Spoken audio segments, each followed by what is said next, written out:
په نیکي اطاعت سره الله جل جلاله بارانونه زیاتوي، مال زیاتوي، اولادونه ورکوي، باغونه به سره غوړیږي، نهرونه به بهیږي.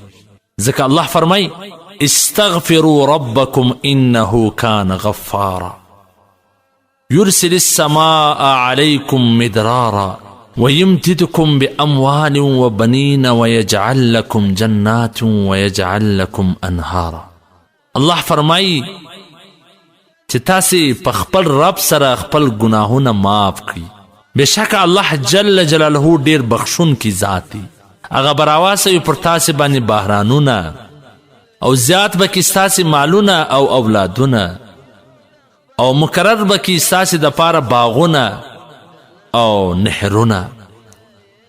نو په استغفار سره، د ګناه په بخشش سره، د الله څخه په معافي طلب کولو سره بارانونه به زیاتیږي، مال به ډیریږي، اولادونه به ډیریږي او باغونه او نهرونه به ډیریږي.